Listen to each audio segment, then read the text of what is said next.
අයිබෝන් දුවේ පුතේ අද අපි එකතු වෙන්නේ ඔයගොල්ලෝගේ ලඝු ගණක පාඩමේ 10 වසරේ 19 වෙනි පාඩම ලඝු ගණක. ඒතර මේ පාඩමේ දෙවෙනි කොටස වීඩියෝ එකත් එක්ක තමයි එකතු වෙලා ඉන්නේ. ඒතර පළවෙනි කොටස වීඩියෝ එකේදී අපි සාකච්ඡා කරා දර්ශක ප්‍රකාශනයක් ලඝු ගණක කරන්න, ලඝු ගණක ප්‍රකාශනයක් දර්ශක කරන්න, ඊට පස්සේ ගැටලු කිහිපයක් සුළු කරන්න අපි සාකච්ඡා කරා. ඒතර දැන් මේ දෙවෙනි වීඩියෝ එකේදී අපි කතා කරන්නේ බොහොම වැදගත් කොටසක් මේ පාඩමේ තියෙන. ඒ කොටස තමයි ලඝු ගණක නීති කියලා කියන්නේ. ඒතර මේ ලඝු ගණක නීති ගැන තමයි අපිට මේ පාඩමේදී සාකච්ඡා කරන්න තියෙන්නේ. ඒතර අපිට මේ ලඝු ගණක කියන පාඩමේදී අපි 10 වසරට ගියත් 11 වසරට ගියත් අපිට තියෙන ලඝු ගණක නීති දෙකයි ඉගෙන ගන්න තියෙන්නේ. ඒතර මේ ලඝු ගණක නීති දෙක ගැන තමයි අපි මේ පාඩමේදී කතා කරන්නේ. ඒතර අපි බලමු මොනවද අපිට මේ ඉගෙන ගන්න තියෙන ලඝු ගණක නීති දෙක කියලා. ඒතර පුතේ අපිට තියෙන පළවෙනි ලඝු ගණක නීතිය තමයි ලඝු ගණක මොකක් හරි පාදයක් දීලා ලඝු ගණක මොකක් හරි පාදයක් දීලා දෙන්නෙක්ගේ ගුණිතයක් දුන්නොත් එහෙම ලඝු ගණක මොකක් හරි පාදයක් දීලා දෙන්නෙක්ගේ ගුණිතයක් දුන්නොත් අපිට තියෙන පළවෙනි ලඝු ගණක නීතිය තමයි මේ ගුණිතය අපිට පුළුවන් එකතු කිරීමක් විදියට ලියන්න. ඒතර අපිට ලියන්න පුළුවන් මේක ලඝු ගණක දැන් පාදය A නේ. ඒතර ඒ පාදයෙන්ම තමයි යන්න ඕන. ලඝු ගණක A කියන පාදයට m ධන ලඝු ගණක A කියන පාදයට n. ඒතර ඕක තමයි පුතේ අපිට තියෙන පළවෙනිම ලඝු ගණක නීතිය. ලඝු ගණක මොකක් හරි පාදයක් දීලා අපිට දෙන්නෙක්ගේ ගුණිතයක් ආවොත් අපිට ඒක ලියන්න පුළුවන් ඒ දෙන්නගේ එකතු කිරීමක් විදියට. ඒතර ඕක තමයි පළවෙනි ලඝු ගණක නීතිය. ඒතර හොඳට මතක තියාගන්න මේ ලඝු ගණක නීතිය මේ පැත්තට තියෙනවා වගේම මේ කොටස මේ පැත්තට පාවිච්චි කරන්නත් පුළුවන්. ඒ කියන්නේ අපිට මොකක් හරි ගානක ලඝු ගණක එකම පාදයක් දීලා එකතු කිරීමක් විදියට හිටියොත් අපිට ඒක ගුණිතයක් විදියට ලියන්න පුළුවන්. මේ නීතිය මේ පැත්තටත් පාවිච්චි කර හැකි මේ පැත්තටත් පාවිච්චි කරන්න පුළුවන්. එතකොට දැන් මේක හොඳට බලන්න. මෙතන මේ ලඝු ගණක පාදයකට ගුණිතයක් තියෙනකොට පාදය එකපාරයි අපි ලියලා තියෙන්නේ නේ. දැන් බලන්න මේක එකතු කිරීමක් විදියට ලියනකොට එකතු කිරීම ලියපු දෙන්නටම වෙන වෙනම අපි ඒ පාදය පාවිච්චි කරලා තියෙනවා. ඒකින්ද ඔයගොල්ලෝ අනිවාර්යයෙන්ම ගුණ කිරීමක් තිබිලා ඒක එකතු කිරීමක් විදියට ලියනවා නම් ඒ හැම එක්කෙනාටම වෙන වෙනම මේ පාදය යොදන්න ඕනේ. ඕක තමයි අපිට තියෙන පළවෙනි ලඝු ගණක නීතිය. ඊට පස්සේ අපිට තියෙන දෙවෙනි ලඝු ගණක නීතිය තමයි ලඝු ගණක මොකක් හරි පාදයක් දීලා දෙන්නෙක්ගේ බෙදීමක් දුන්නොත් එහෙම. ලඝු ගණක මොකක් හරි පාදයක් දීලා දෙන්නෙක්ගේ බෙදීමක් දුන්නොත් දැන් ගුණිතයක් නම් එකතු කිරීමක් විදියට ලියනවා නම් පුතේ අපිට බෙදීමක් දුන්නොත් එහෙම අපිට ඒක ලියන්න පුළුවන් අඩු කිරීමක් විදියට. එහෙනම් log a වල m අඩු කිරීම log a වල n. ඒතර ඔය තියෙන්නේ අපිට පාවිච්චි කරන්න තියෙන ලඝු ගණක නීති දෙක. මේ නීති දෙක විතරයි අපිට 10 වසර 11 වසර කියන ශ්‍රේණි දෙකටම පාවිච්චි කරන්න තියෙන්නේ. ඒතර අර පළවෙනි නීතියේදී වගේමයි දෙවෙනි නීතියේදී මේ පැත්තෙන් ගාන આવොත් මෙහෙම බෙදීමක් විදියට ලියන්නත් පුළුවන්.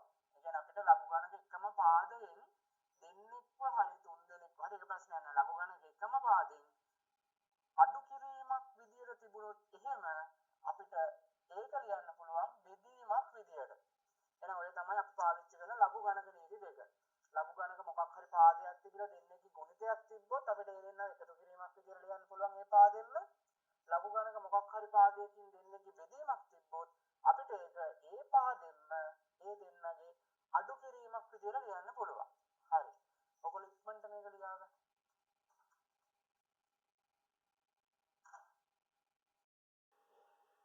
හරි පුතේ අපි දැන් ලඝු ගණක නීති පාවිච්චි කරලා පළවෙනි ගාන හදන්න තමයි මේ ලෑස්ති වෙන්නේ. දැන් අපිට ප්‍රශ්නයක් දීලා තියෙනවා පහත දැක්වෙන එක් ප්‍රකාශනයේ අගය සොයන්න කියලා. දැන් අපි ඔන්න එක ප්‍රකාශනයක් මම දාලා තිනවා log 2 පාදයට 8 ලඝු ගණක එකතු කිරීම log 2 පාදයට 16 කියලා. දැන් මේ ප්‍රකාශනයේ අගය හොයන්න තියෙනවා.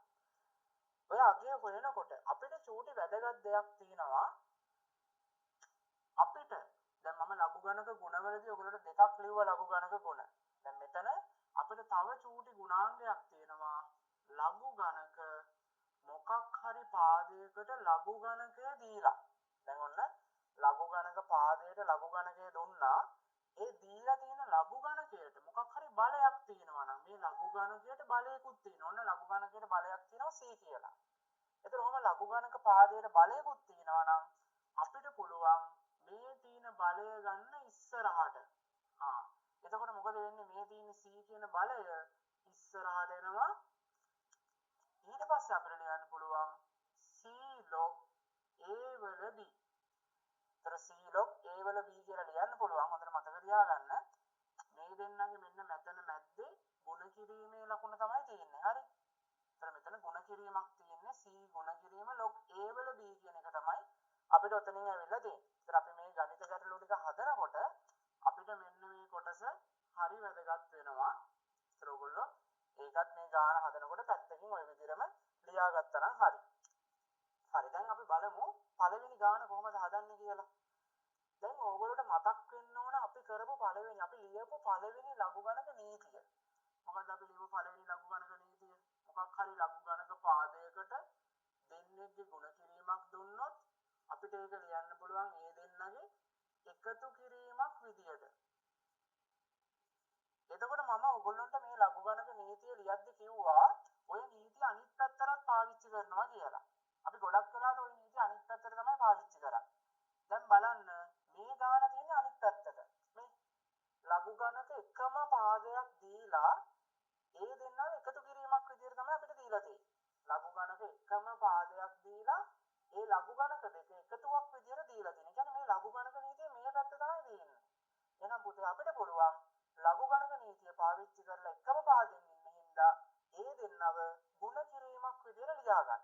එහෙනම් මට ලියන්න පුළුවන් මේක මෙහෙම log දෙකේ පාදයට දෙන්නගේ පාද දෙක සමානයි log දෙකේ පාදයට මේ දෙන්නගේ ගුණිතය 8 ගුණ කිරීම 16 ඔන්න මම ලඝු ගණක පළවෙනි ලඝු ගණක නීතිය පාවිච්චි කරලා ලිව්වා දෙන්නගේ ලඝු ගණක පාදයේ සමාන හින්දා ඒ පාදයම දාලා මේ දෙන්නගේ ගුණ කිරීම කියලා.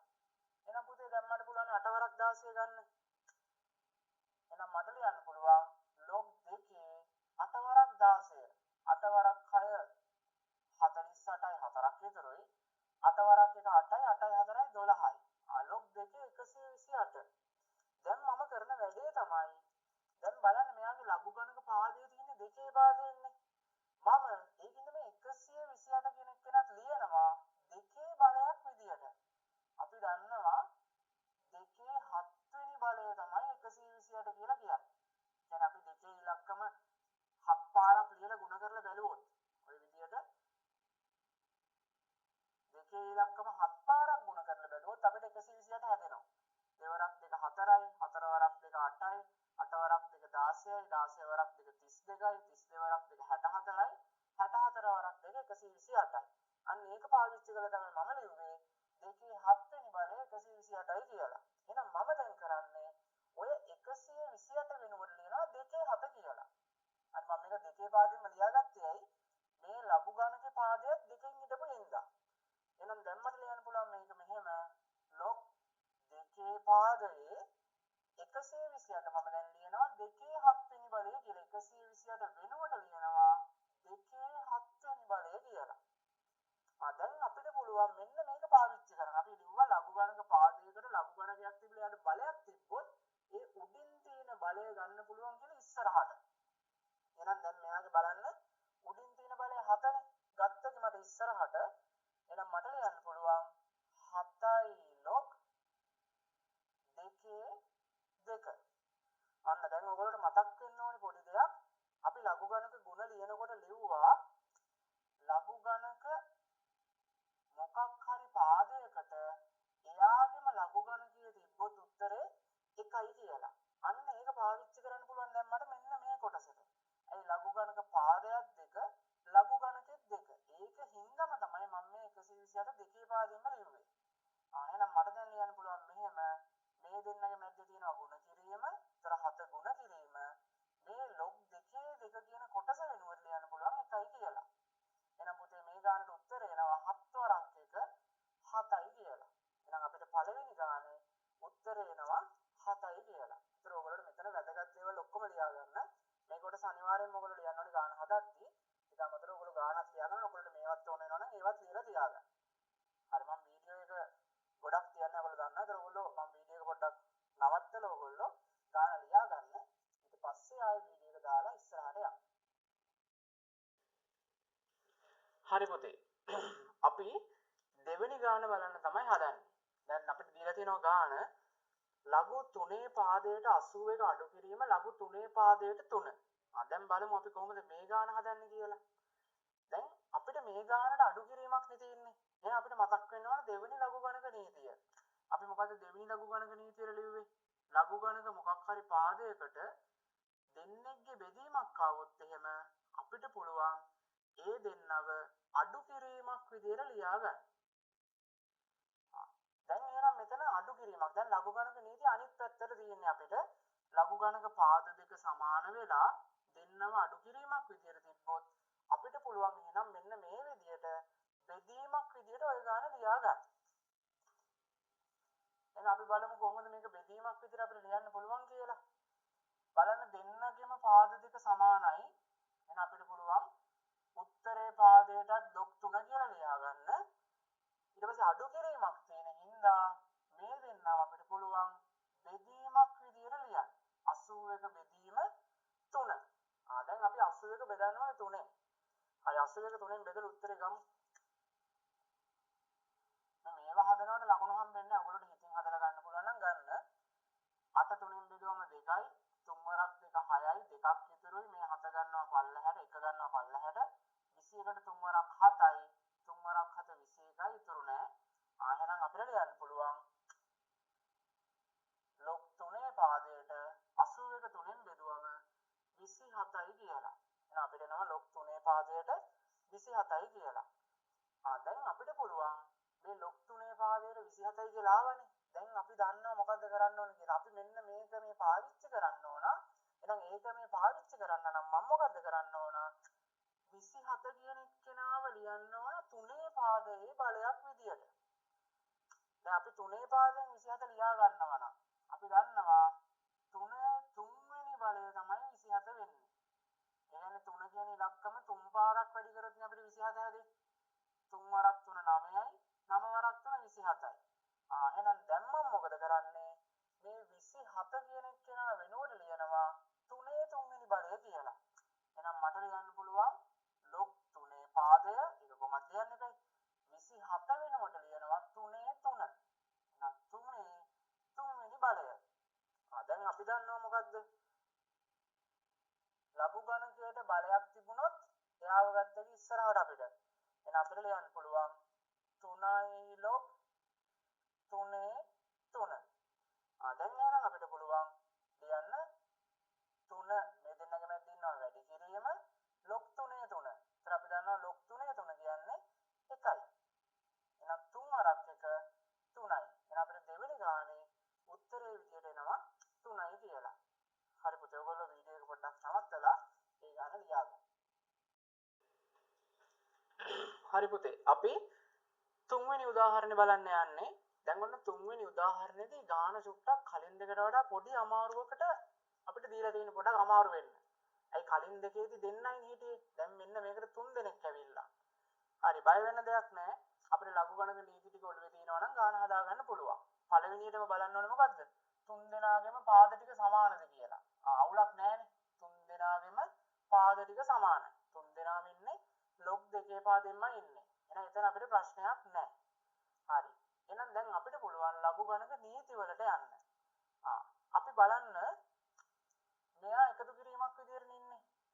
මෙයත් එකතු කිරීමක් විදියට ඉන්නේ. ඒ කියන්නේ මේ දෙන්න ඉන්නේ එකතු කිරීමක් විදියට. බලන්න මෙන්න මේ කොටස අඩු කිරීමක් විදියට එයා ඉන්නේ. එහෙනම් එයා ඉන්නේ අඩු කිරීමක් විදියට. ඒතර අපි දන්නවා ලඝු ගණක පාදේ සමාන වෙලා එකතු කිරීමක් ඉන්නවා නම් අපි ගුණ කරනවා. අඩු කිරීමක් ඉන්නවා නම් අපි බෙදනවා. එහෙනම් අපිට මේක ලියන්න පුළුවන් මෙහෙම log 2 පාදයට දැන් මේ දෙන්න එකතු කිරීමක් විදියට මම රතු පෑනින් මේ දිගහල්දී මේ දෙන්න එකතු කිරීමක් විදියට ඉන්න හින්දා මට ඒ දෙන්නව ලියන්න පුළුවන් ගුණ කිරීමක් විදියට. එහෙනම් මට ලියන්න පුළුවන් මේක 16 ගුණ කිරීම 8. මේ දෙන්නා මම ගුණ කිරීමක් විදියට ලිව්වා. ඊට පස්සේ බලන්න මෙයා ඉන්නේ අඩු කිරීමක් විදියටනේ. එහෙනම් ලියනවා බෙදීම 4 කියලා. මේ දෙන්න එකතු කිරීමක් විදියට හිටපු හින්දා ඒ දෙන්නව ගුණ කිරීමක් විදියට ලිව්වා. මෙයා අඩු කිරීමක් විදියට හිටපු හින්දා එයාව මම බෙදීමක් විදියට ලිව්වා. දැන් මේක අපිට කපන්න පුළුවන් ඒවා කපා ගමුකෝ. මට මේ 4ත් එක්ක මේ දෙන්නගෙන් ඕනෙක් කෙනෙක් කැපුවේකි. 4ට 4 වරක් 1යි 16ට 4 වරක් 4යි. එහෙනම් වැඩි කරගමු දැන්.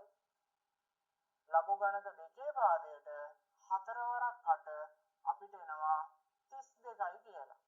එහෙනම් ලඝු ගණක දෙකේ පාදයට 32යි. දැන් අපි දන්නවා මොකද්ද අපිට කරන්න තියෙන්නේ කියලා. අපිට දැන් මොකද්ද කරන්න තියෙන්නේ? මේ 32 කියන එක්කෙනාව ලියන්න ඕනේ දෙකේ පාදයෙන්. ඒතර 32 කියලා කියන්නේ පුතේ දෙකේ පස්වෙනි බලය. දෙකේ පස්වෙනි බලය තමයි 32. දෙකේව පහක් ඔයා වැඩි කරලා බලන්න අනිවාර්යයෙන්ම 32 හැදෙනවා. එහෙනම් මට ලියන්න පුළුවන් දැන් මේක ලඝු ගණක දෙකේ පාදය 32 කියන එක්කෙනා වෙනුවට ලියනවා දෙකේ පහ කියලා. එහෙනම් දෙකේ පස්වෙනි බලය. දැන් අපිට පුළුවන් අර පස්වෙනි බලය ඉස්සරහට ගන්න. මොකද ලඝු ගණකයට බලයක් තියෙන. ඒ බලය අපිට ඉස්සරහට ගත්තකි. එහෙනම් අපිට පුළුවන් ලියන්න 5යි log දෙකේ පාදයට දෙකේ ලඝු ගණකය. දැන් අපි දන්නවා log දෙකේ දෙක කියන්නේ 1යි. එහෙනම් අපිට ලියන්න පුළුවන් 5 ගුණ කිරීම 1. එහෙනම් එනවා 5 වරක් 1 5යි කියලා. එහෙනම් පොතේ අපිට ඒ ගානට උත්තරේ 5යි කියලා තමයි එන්නේ. හරි. ඔයගොල්ලෝ ඒකත් වීඩියෝ එක පොඩ්ඩක් නවත්තලා ලියා ගන්න. හරි පුතේ අපි 4 වෙනි ගාන බලන්න තමයි හදන්නේ. ඒතර 4 වෙනි ගානෙත් බලන්න දැන් මෙයා එකතු කිරීමක් විදියට ඉන්නේ. හැමතිස්සෙම හොඳට මතක තියාගන්න එයාගේ ලකුණු ඉන්නේ ඉස්සරහ හොඳේ. දැන් මෙයාගේ මෙතන අඩු කිරීම ඉන්නවයි කියලා මෙතන අඩු කිරීම එයා අඩු කිරීමක් විදියට ඉන්නවා කියලා ගත්තොත් වැරදි. හැමතිස්සෙම අපි ගණන් වල දන්නවා ඕනම එක්කෙනෙක්ගේ ලකුණ ඉන්නේ එයාගේ ඉස්සරහින්. එහෙනම් මෙතන log 10 90 කියන එක්කෙනාගේ ලකුණ තියෙන ඉස්සරහ ලකුණක් නැහැනේ.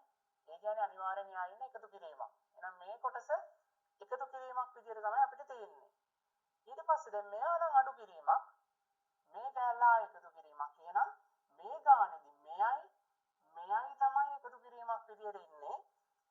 මෙන්න මේ කොටස අපිට ඉන්නේ අඩු කිරීමක් විදියට. අර අඩු කිරීමක් කියනවා මැද්දෙන් දීලා තියෙන්නේ. ප්‍රශ්නයක් නැහැ. ලඝු ගණක නීති වෙනස් වෙන්නේ නැහැ. ලඝු ගණක නීතිය අර දාන විදිහම තමයි දාන්න තියෙන්නේ. එහෙනම් මට ලියන්න පුළුවන් ලඝු ගණක 10 පාදයට දැන් එකතු කිරීමක් විදිහට මේ දෙන්නනේ. එහෙනම් මේ දෙන්න තමයි ಗುಣ වෙන්නේ. 90යි 100යි ಗುಣ වෙනවා. ඒ දෙන්න එකතු කිරීමක් විදිහට හිටපු හින්දා. එහෙනම් 90 ಗುಣ කිරීම 100 මේ කැලල අඩු කිරීමක් විදිහට හිටපු හින්දා බෙදීම 9. දැන් එහෙනම් අපිට කපා ගන්න පුළුවන් ටික අපි කපා ගමු. අපිට කපන්න පුළුවන් 9ට 9 වරක් 1යි 90ට 9 වරක් 10යි. එහෙනම් දැන් අපිට පුතේ ගුණ කරගත්තකි log 10 පාදයට 10 වරක් 100 1000යි කියලා එනවා. එහෙනම් log 10 පාදයට 1000. දැන් අපි දන්නවා මොකද්ද අපිට කරන්න තියෙන්නේ කියලා. අපිට මේ 1000 කියන එක්කෙනාව ලියන්න තියෙනවා 10 බලයක් විදියට. ඒතර හොඳට මතක තියාගන්න 1000 කියලා කියන්නේ 10 තුන්වෙනි බලය. එහෙනම් 10 තුන්වෙනි බලය තමයි 1000. එහෙනම් මට ලියන්න පුළුවන් log 10 1000 වෙනුවට ලියනවා 10 තුන්වෙනි බලය කියලා. දැන් අපි දන්නවා මේ තුන්වෙනි බලය ගන්න තියෙනවා ඉස්සරහට. එහෙනම් අපිට ලියන්න පුළුවන් 3යි log ඉතුරු වෙනවා මෙතනින් 10 පාදයට 10. එහෙනම් අපිට එනවා 3 වැඩි කිරීම log 10 10 කියන්නේ 1යි. එහෙනම් එනවා 3 වරක් 1 3යි කියලා. එහෙනම් පුතේ අපිට 4 වෙනි ගානට උත්තරේ විදියට එනවා 3. හරි ඒකත් ලියාගන්න. හරි පුතේ අපි 5 වෙනි ගාන තමයි දැන් බලන්න හදන්නේ. දැන් අපිට 5 වෙනි ගානේ බලන්න තියෙනවා පළවෙනියට ඉන්න කෙනා. එකතු කිරීමක් විදියට ඉන්නේ. එයා එකතු කිරීමක්. දෙවෙනියට ඉන්න කෙනා අඩු කිරීමක්. තුන්වෙනියට ඉන්න කෙනා අඩු කිරීමක් විදියට ඉන්නේ. ඒ කියන්නේ මේක එකතු කිරීම විදියට ඉන්නේ කට්ටිය ඉන්නේ එක්කෙනයි. දෙවෙනියයි තුන්වෙනියයි දෙන්නම අඩු කිරීමක් විදියට ඉන්න කට්ටිය තමයි තියෙන්නේ.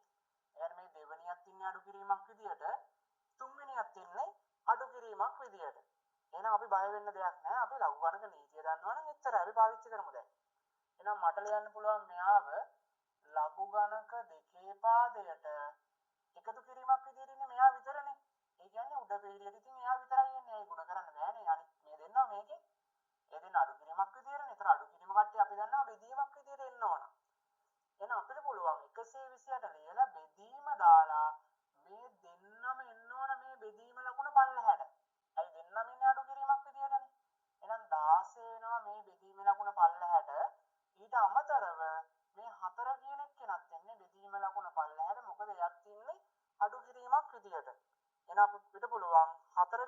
දේශනාව ලියා ගන්න අඩු කිරීමක්නේ. ඒතර පුතේ මෙතන එකපාරට මෙහෙම 4 ලියන්න බෑ. ඒතර 164ක් වෙනවනේ.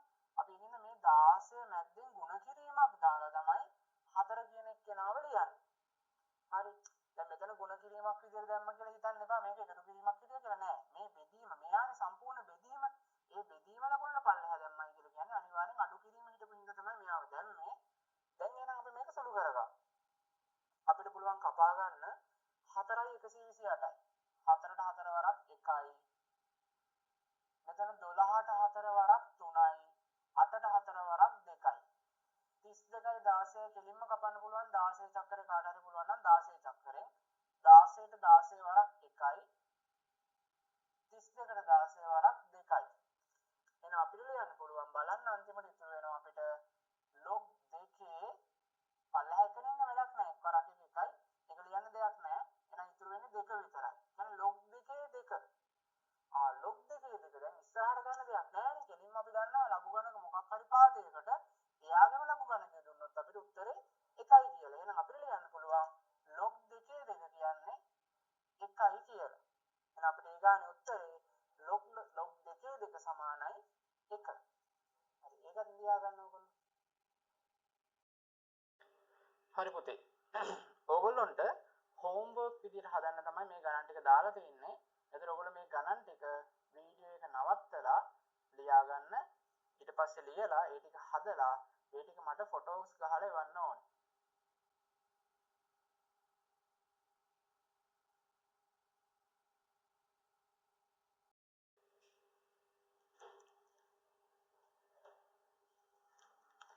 හරි පුතේ අපි මේ පාඩමේ අවසාන දැන් අදියරට ඇවිල්ලා ඉන්නේ. කියන්නේ ලඝු ගණක ඉවර නැහැ. ලඝු ගණක තව කොටසක් තියෙනවා. ලඝු පොතෙන් බලලා ගණන් හදන්න. ඒක අපි ඊළඟට තුන්වෙනි වීඩියෝ එක විදියට තමයි ඔයගොල්ලන්ට එන්නේ. ලඝු ගණක මේ දෙවෙනි වීඩියෝ එකේ අවසාන කොටස වෙනකම්ම දැන් අපි ඇවිල්ලා තින්නේ. බලන්න අපිට මෙතන කියනවා පහත ලඝු ගණක සමීකරණ විසඳන්නලු. දැන් මේ තියෙන්නේ ලඝු ගණක සමීකරණ. දැන් කලින් අපි මෙච්චර වෙලා කරේ ලඝු ගණක ප්‍රකාශන. දැන් මෙයා ලඝු ගණක සමීකරණයක් වෙන්නේ කොහොමද? මෙන්න මෙතන තියෙන සමාන ලකුණ හින්දා. සමාන ලකුණක් තිබිලා නොදන්න පදයක් ආවොත් අපි දන්නවා ඒක සමීකරණයක්. ඒතර මේක ලඝු ගණක වලින් තියෙන හින්දා අපි මෙයාට කියනවා ලඝු ගණක සමීකරණයක් කියලා. ඒතර දැන් අපි අනිවාර්යයෙන්ම දැන් මේ ලඝු ගණක සමීකරණ විසඳීම හරියට දැනන් ඉන්නවනම් මොකද ඔයාලා විභාගෙට ලඝු ගණක සමීකරණ වලින් ලොකු ප්‍රශ්නයක් කියන්නේ ලොකු ප්‍රශ්නයක් කියන්නේ ලඝු ගණක ප්‍රශ්නය ඇතුළේම එක අණු කොටසක් එනවා. එහෙනම් දැන් අපි බලමු කොහොමද මේ ලඝු ගණක සමීකරණ අපිට විසඳ ගන්න පුළුවන් කියලා. ඔයාලට ලඝු ගණක නීති පුළුවන් නම් මේක පොඩ්ඩක්වත් අමාරු නෑ. ඒතර මේ ලඝු ගණක සමීකරණය විසඳීමේදී අපි මේකේ වම් පැත්ත කොටස වෙනම බලනවා. මෙයාගේ දකුණු පැත්ත කොටස වෙනම බලනවා. ඒ කියන්නේ අපි වම් පැත්තට වෙනම ලඝු ගණක නීතිය දානවා. දකුණු පැත්තට වෙනම ලඝු ගණක නීතිය දානවා. එහෙනම් අපි බලමු ඒක කොහොමද දාන්නේ කියලා. හරි මම ඔන්න මුලින්ම වම් පැත්තට ලඝු ගණක නීතිය දානවා. බලන්න මේ සමාන ලකුණෙන් වම් පැත්තේ දෙන්නටම තියෙන්නේ එකම පාදයක්. يعني දෙන්නගේම පාදයේ සමානයි. ඒ විදිහට තමයි ඉන්නේ. එහෙනම් අපිට පුළුවන් දෙන්නගේම පාදයේ සමාන හින්දා ලඝු ගණක නීති වලින් අපි දන්නවා එකතු කිරීමක් හිටියොත් ಗುಣ කිරීමක් විදිහට ලියන්න පුළුවන්. එහෙනම් මට ලියන්න පුළුවන් log a වල 5 ಗುಣ කිරීම y කියලා. දෙන්නගේම ලඝු ගණක පාදයේ සමානයි. පාදයේ සමාන වෙලා දෙන්න එකතු කිරීමක් විදිහට ඉන්න හින්දා මට මේ දෙන්නව ಗುಣ කිරීමක් විදිහට ලියා ගන්න පුළුවන්. ඊට පස්සේ ඔන්න දැන් වම් පැත්ත හරිනේ. ලඝු ගණක නීතිය දැම්මා. දැන් යමු දකුණු පැත්තට. එයාගේ පාදයේ සමානයි මේ පැත්තේ. ඒ ඉන්නේ දෙන්න ගාවම. එහෙනම් මේ පැත්තටත් ලඝු ගණක නීතිය දැම්මකි. log a පාදයට ඒ දෙන්නවත් එකතු කිරීමක් විදිහට තියෙන්නේ.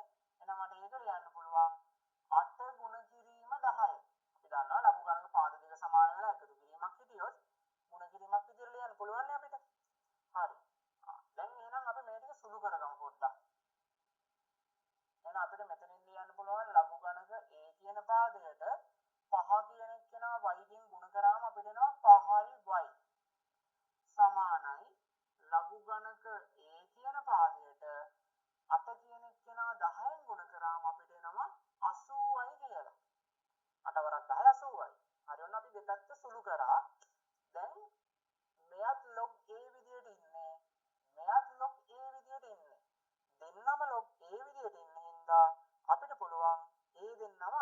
කරලා දාලා මේක ලියන්න 5y සමානයි 80යි කියලා. දෙපැත්තෙන්ම ලඝු a කියන එක කපලා දැම්මා. එහෙනම් අපිට ලියන්න පුළුවන් 5y සමානයි 80යි කියලා. දැන් මට පුළුවන් y නේ හොයන්නේ. 5 අයින් කරන්න දෙපැත්තම බෙදනවා 5න්. එතන මෙතන 5ට 5 කැපෙනවා. එතන එනවා y සමානයි 80 කියන එක නා 5න් බෙදුවොත් එහෙම 8ට 5 වරක් 1යි. 5 වරක් 1 5යි කියන්නේ 3ක් ඉතුරුයි. ඒතර මේ 3 යනවා මේ බිඳුව ගාවට 30ට 5 වරක් 6යි. එහෙනම් අපිට එනවා මෙයාගේ උත්තරේ y සමානයි 16යි කියලා. හරි පුතේ. ඒක ලියා ගන්න ඕගොල්ලෝ වීඩියෝ එක නවත්තලා. හරි පුතේ. අපි දෙවෙනි ගානත් එක්ක තමයි දැන් එකතු වෙන්නේ. බලමු දෙවෙනි ගාන කොහොමද හදන්න පුළුවන් කියලා. ඒතර අපි දැක්ක ගමන් තේරෙනවා දැන් ලඝු ගණක සමීකරණ ගානක් තියෙන්නේ. මොකද සමාන ලකුණක් තියෙනවා, ලඝු ගණක තියෙනවා, දන්නේ නැති පදයක් තියෙනවා. එහෙනම් ලඝු ගණක සමීකරණයක් අපිට තියෙන්නේ. එහෙනම් මේ ලඝු ගණක සමීකරණ විසඳන්න අපි පුළුවන් අපි වම් පැත්ත වෙනම සුළු කරගමු, දකුණු පැත්ත වෙනම සුළු කරගමු. දැන් බලන්න වම් පැත්තේ දෙන්නටම තියෙන්නේ පහේ පාදේ. කියන්නේ සමානයි. එහෙනම් ලඝු ගණක නීති දාන්න පුළුවන්. අඩු කිරීමක් විදියට ඉන්නේ. එහෙනම් මට ලියන්න පුළුවන් log 5 අඩු කිරීමක් විදියට ඉන්නවා කියන්නේ අපිට ඒක ලියන්න පුළුවන් බෙදීමක් විදියට. එහෙනම් 40 බෙදීම 2. එහෙනම් log 5 40 බෙදීම 2. දැන් ඔන්න වම් පැත්ත හරි. දැන් යනවා දකුණු පැත්තට සමානයි log 5. දැන් එකතු කිරීමක් විදියට ඉන්නේ. බෙදීමක් විදියට ලියන්න එපා. මොකද මේක එකතු කිරීමක් විදියට තියෙන්නේ. ඒතර එකතු කිරීමක් විදියට තියෙනවා නම් අපි මේ දෙන්නව ලියන්න ඕන ගුණ කිරීමක් විදියට. එහෙනම් 4 ගුණ කිරීම x. එහෙනම් දැන් මෙයාව ලියන්න පුළුවන් log 5 40 කියන එක කෙනා දෙකෙන් බෙදුවම 20යි සමානයි log 5 4 කියන එක කෙනා x කින් වැඩි කරාම අපිට එනවා 4යි x කියලා. ඔන්න එහෙනම් අපි ඒ ටික සුළු කරා. එහෙනම් දැන් මට පුළුවන් දෙන්නගෙම log 5 නේ තියෙන්නේ පාදේ සමානයි. එහෙනම් අපිට පුළුවන් ලඝු 5 කියන එක කියනවා අයින් කරලා දාලා මේක ලියන්න 20 සමානයි 4x. දැන් අපිට x හොයන්න තියෙන්නේ නම් මේ 4 අයින් කරගන්න මම මෙයාගේ දෙපැත්තම බෙදනවා 4ෙන්. මෙතන 4ට 4 කැපිලා ගිහිල්ලා අපිට එනවා උත්තරේ x සමානයි 20 කියන එක කෙනා 4ෙන් බෙදුවම 5යි කියලා එනවා. එහෙනම් අපිට x ගේ උත්තරය එනවා 5යි කියලා. හරි පුතේ. ඔයගොල්ලෝ ඒ ගානක් ලියාගන්න. හරි පුතේ. අපි බලමු තුන්වෙනි ගාන. ඒතර ගාන දැකපු ගමන් ඔන්න අපිට අඳුර ගන්න පුළුවන් ලඝු සමීකරණයක් සමාන ලකුණු ඉන්නවා. ලඝු ගණක පද තියෙනවා. දන්නේ නැති එක්කෙනෙක් ඉන්නවා. එහෙනම් ලඝු ගණක සමීකරණයක් තමයි ගානට දීලා තියෙන්නේ. එහෙනම් අපි සමාන ලකුණෙන් දෙපැත්ත වෙන වෙනම සුළු කරගෙන යමු. දැන් ඔන්න වම් පැත්ත බැලුවම 3 දෙනෙක් ඉන්න අවුලක් නෑ. අපි තුනේ හැදුවේ.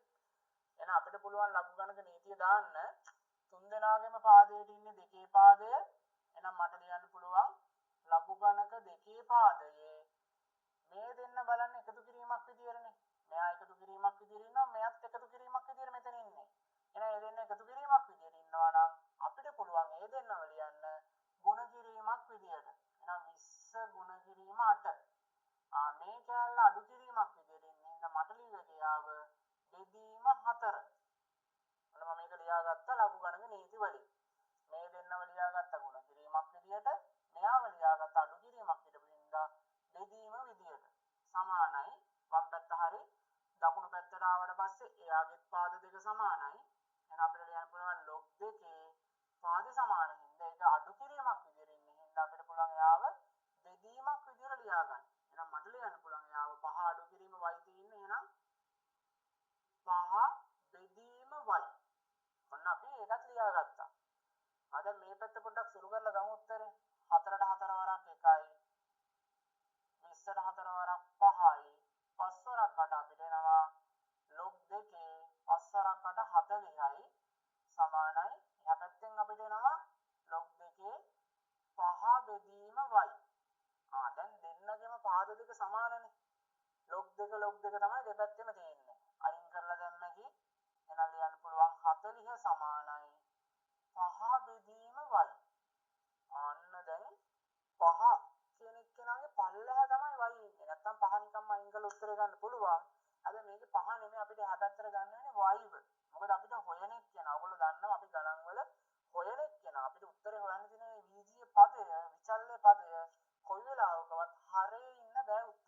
ගනිද්දි.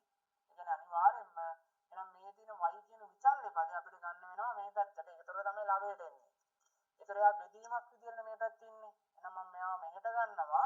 එයා එහෙට එනකොට ಗುಣ කිරීමක් විදියට තමයි එන්නේ. එහෙනම් මට ලියන්න පුළුවන් 40 ಗುಣ කිරීම y. 40 ಗುಣ කිරීම y සමානයි 5යි.